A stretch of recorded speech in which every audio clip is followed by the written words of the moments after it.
Selamat pagi, perkenalkan nama saya Lia Flora Triwinarti Tambunan dengan NPM 20153100094, Program Studi Manajemen, Fakultas Sosial Sains, kelas 4 Reguler 2, Klaster 2C. Nah, saat ini saya ingin mempresentasikan tugas saya yang berjudul Konsep Informasi dan Penerapannya pada Manajerial. Nah, di sini untuk si informasi manajemen itu sendiri memiliki 3 frase. Yang pertama itu sistem, kedua informasi, ketiga manajemen. Tapi di sini pokok pembahasannya itu adalah si konsep desain informasi. Dan saya akan mengangkat pembahasan tentang si konsep informasinya. Yang pertama, definisi informasi itu sendiri. Definisi informasi di mana hasil pengolahan data yang sudah menjadi bentuk yang memiliki arti tertentu. Kemudian data atau sekumpulan fakta yang menjadi bahan pengolahan lebih lanjut. Bentuk data yang berbentuk objek, kualitatif dan kuantitatif. Dan contoh-contohnya yaitu untuk informasi kependudukan. Yang pertama ada data untuk biodata penduduk seperti nama, jenis kelamin, tempat tanggal lahir, pekerjaan. Yang kedua, terdapatlah informasi seperti jumlah penduduk, penduduk miskin. Dan berikutnya yaitu ada informasi akademik atau dari mahasiswa. Pertama kita udah dapat datanya berupa biodata mahasiswa, nilainya dan aktivitas si mahasiswa tersebut. Kemudian informasinya itu berbentuk absen per kelas, transkrip nilai, IP, IPK dan ijazah. Kemudian faktor informasi itu sendiri memiliki faktor-faktor yang berupa fungsi, biaya, nilai, dan mutu informasi. Yang pertama ada fungsi informasi. Fungsi informasinya yaitu yang pertama untuk menambah pengetahuan, mengurangi ketidakpastian, ketiga mengurangi resiko, keempat mengurangi keanekaragaman atau varian, dan yang terakhir memberi standar atau ukuran dan batasan.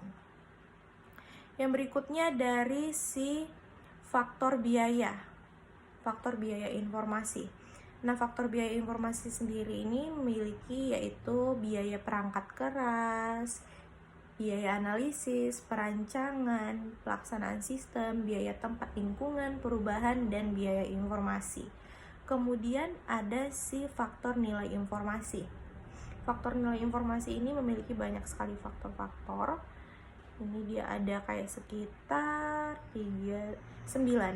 Yang pertama ada kemudahan dalam memperolehnya, kedua bersifat luas dan lengkap, memperhatikan ketelitian atau akurasinya, keempat kecocokan dengan pengguna atau relevan, yang kelima ketepatan waktu atau timeliness, kemudian kejelasan atau clarity, keluasan flexibility, dapat dibuktikan atau bukan dengan prasangka atau perkiraan, kemudian si nilai informasinya itu dapat diukur.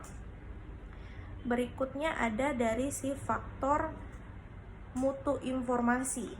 Mutu informasi ini sendiri yaitu ada kontrol sistem untuk mengeliminir kesalahan, pemeriksaan internal eksternal, penambahan biaya ketelitian data, feedback dari pemakaian untuk menilai kesalahan yang mungkin terjadi. Kemudian ini dari si proses manajemen itu sendiri ada tingkatan kegiatan manajemen. Tingkatan kegiatan manajemen di mana ada perencanaan dan pengendalian operasional atau disebut dengan low level management. Yang kedua, perencanaan taktis dan pengendalian manajemen atau middle level management. Yang ketiga, ada perencanaan strategis atau top level management. Di mana grafiknya itu boleh teman-teman lihat di sini.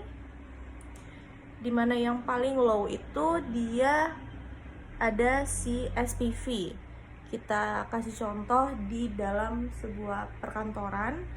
SPP itu berada di level yang low.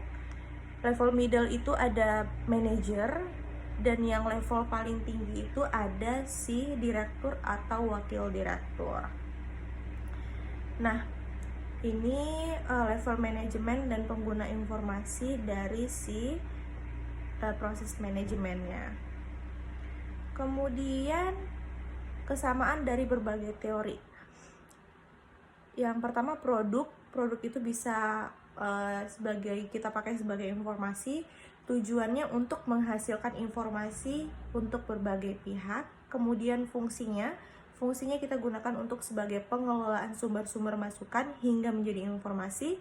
Dan yang terakhir, sumber masukannya itu berupa data atau informasi. Nah, pengaruh pengelolaan sumber informasi dalam organisasi,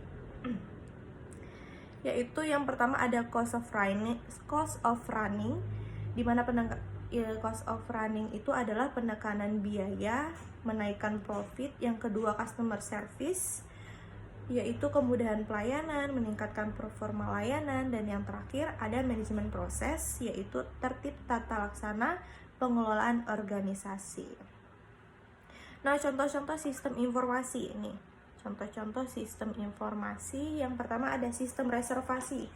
Contohnya pada pesawat terbang atau pada biro perjalanan atau travel agent. Yang kedua, sistem transaksi kredit berupa mobil, elektronik, perabot. Yang ketiga, ada sistem transaksi melalui pembayaran tunai di supermarket. Yang keempat, sistem pembuatan SIM di kepolisian. Dan yang terakhir, sistem akademik di perguruan tinggi. Mungkin sekian penjelasan yang bisa saya sampaikan dengan judul si konsep informasi dan penerapannya pada manajerial tadi. Mohon maaf jika ada salah kata, dan semoga informasi yang saya sampaikan bisa dimengerti dan bisa kita pahami. Terima kasih dan selamat siang.